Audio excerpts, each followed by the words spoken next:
Whole Story Quest Audiobooks presents Murder at Flood Tide by Robert Mcneill, narrated by David Monteath.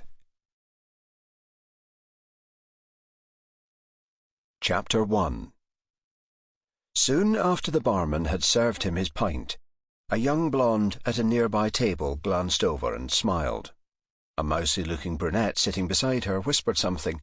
Then both women giggled. He smiled back, thinking she looked like a woman he'd picked up in Dunans a month earlier.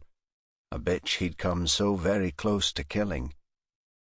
She had platinum hair too, most likely from a bottle. Early 20s, slight build, glossy lipstick painted on rosebud lips. On leaving Dunans, she accepted his offer of a lift home, and on the way there he stopped in a cul-de-sac. They began necking, and a short time later moved to the back of his van. She hitched up her skirt, and he unbuckled his trousers, only to discover that he couldn't perform. "What's the matter, darling?" she asked, with a hint of mockery. "Too much to drink?" It was almost as if a switch had been flicked inside him. He seized her throat and began to compress her larynx.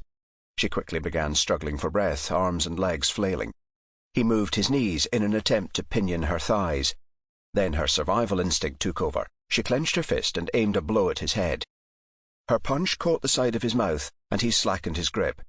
She let out a scream, and seconds later a man's voice sounded at the other side of the street. "Hey, you in the van, what's going on?" He removed his hands from her neck and glanced out of the window. Then she pressed her advantage. She gave him a shove, opened the door, and staggered outside. "Help!"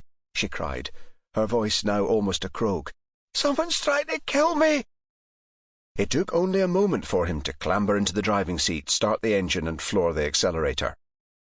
He glanced at his watch as he joined the intersection and saw it was 1:30. The cul-de-sac had been dimly lit, and his lights switched off, so there was little chance the man had taken his number. He was equally confident the bitch hadn't seen it either.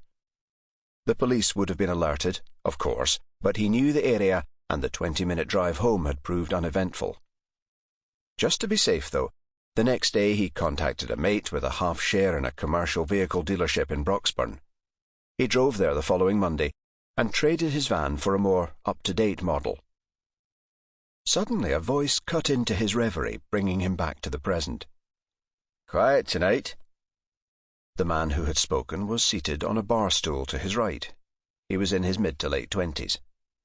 "Sorry?" he replied, not sure he'd heard correctly. The man waved to their surroundings. "I was saying it's quiet here." Sample complete. Ready to continue?